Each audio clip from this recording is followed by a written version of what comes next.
Alright everybody, welcome back to the channel. What we're going to do is we're going to get over here to this chunk of state land again. We have Tilly and Sasha today. It's kind of gloomy, overcast. I don't think I'm going to see much of anything, but that's not really the main goal of today. Today is going to be to get these two to kind of run off, get some distance between us.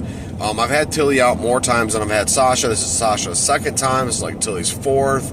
And I'm just really looking to get these two to kind of just run off and disappear a little bit. Will it happen? I know Sasha, she will get off about 100 yards all by herself.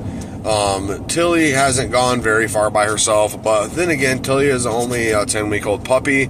I can't expect too much, although I do see really great things for Tilly. She has the most game drive I think I've seen on a dog in such a long time. She is so ferocious and tenacious that it's not going to be very long before she will get out and just disappear in the woods.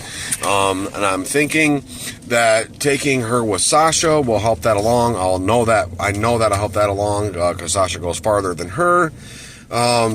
And it kind of just washes out this way for Tilly. I'm typically starting dogs solo, coonhound solo, because I don't ever have two coon dogs. Well, at least anymore. I haven't owned more than one dog at a time in a very long time. So starting dogs solo has been my kind of thing. But it never hurts to throw them in the woods with a little bit of older dog. Sasha is a complete house dog. And she is just one of those dogs that are always getting in trouble for barking at the house. So she wants to give a hard time for barking.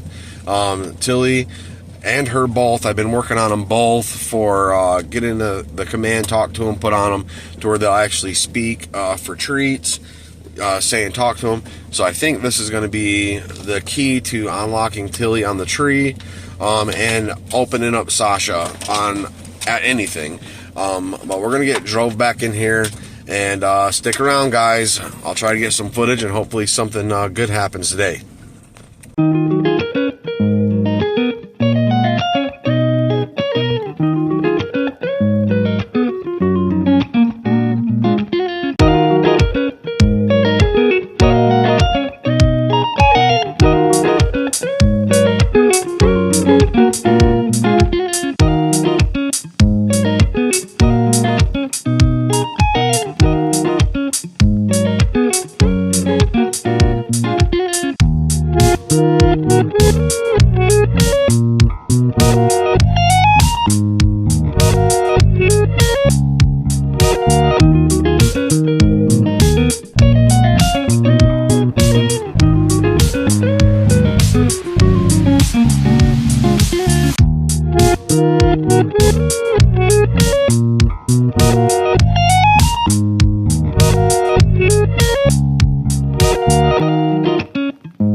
So we've got these guys out. I know the little path over here that we're going to take that's going to get us pushed around this little ridge. Maybe we'll see something, maybe we won't. Sasha, she's out working. Tilly, she's kind of hanging out. But we're going to get walked around in these woods and see what goes on. So there's old Sasha. She likes getting out and exploring stuff a little bit more than old Tilly does. She's here for now. They'll get there. It's going to take time getting out in the woods and walking and walk hunting these dogs. They'll get pushed out. I think if Sasha sees one on the ground, she'll definitely chase it to the tree at least. Tilly would too. Maybe not as fast or as aggressive as Sasha would. But I got pretty high hopes that if we get out here on the day that it's super busy, where the squirrels moving a lot, that they'll go ahead and tree one. What that looks like, whether it's standing at the bottom of the tree whining or actually just slamming a tree, maybe two different things, but you know, it all comes with time, man. But let's get walking.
So they both seen the cage. They both seen the dead squirrel. This is what Sasha stopped to look at. I don't know if you guys can see that. A little pile of acorns right there. So Sasha's she's out in the woods now. Just gonna let her do her thing. We'll see. Alright guys, I've got one in this tree. I seen it run up it until he got on it. I put her up there. She whined a little bit. I'm looking right at her. Flip it around. I'm gonna go ahead and knock this one down. Right there he is. He's almost the same dang color as the tree. You can see him right there. I'm gonna go ahead and pop him down and we'll see. So they got it. Tilly's hogging it. I'm gonna go ahead and get this from her and we're gonna keep pushing. So Sasha's down over there by that water. We got over here on this little cut and Sasha's checked a few trees. I mean, probably just investigating. A lot of squirrel sign around here. She actually was checking a tree that had a squirrel nest in it. So I wonder, could camp it out a little while and see if she had anything up there. I think that's going to be the last one I drop for Tilly. Just because I want to make sure that she really puts in her own work. I kind of drop them down out of the tree like that because that way they get a inkling that they need to be looking up, you know. Tilly actually got on the tree, smelled. She knew that the scent was there. She didn't know necessarily that the squirrel was up there. I did throw it up in a little tree. She barked a couple times. I threw it down to her. Nothing to sit down hammer time that I would want to share with you guys at this time, but Sasha, she didn't say much. I think today what I'm going to do is I'm going to get back to the house and I'm going to try to work them at the house with the fresh one. I still got the one in the freezer. Debating on eating this one or not. It's actually a really fat squirrel. But I think I'm going to go scoot back over here to this tree, give it one look. Oh, the one that Sasha was checking a few minutes ago, and see if we can't see a tail moving somewhere. And so that big old tree right there is the one that Sasha was checking. You can see right there's a squirrel nest in it. I've kind of hung out on this tree for a couple minutes just watching, make sure she didn't get something up there and just not bark at it. Like I said, she's super tight-lipped. She don't want to make a peep when you tell her. I think it's because she's just been, you know, trained not to be barking so much around the house and things. But I'm going to get pushed back on, back to the path I was walking and get walked up out of here. Maybe we'll see another one on the way out. Full action. She ain't been wanting to do too much, but it was super chilly. Starting to heat up a little bit here, but we're just gonna get going, man. I don't know how far this path goes deeper back in here, but this ain't the path, it's up there. But I think what I'm going to do is just kind of slowly walk up out of here. I may take the truck and drive a little bit deeper back here. We were expecting rain today, and I kind of don't want to get caught in the rain. I don't think that'd be a very good experience for Tilly here. I know Sasha probably wouldn't be too happy to get rained on. I wouldn't be too happy to get rained on, but we're gonna start walking up on out of here. So this is what I'm talking about, man. I've never been on state land like this, to where they have so much trails and 2-tracks in them, man. I'm not even that far north in the state, but down south in the state, man, there's just absolutely nothing like this, man.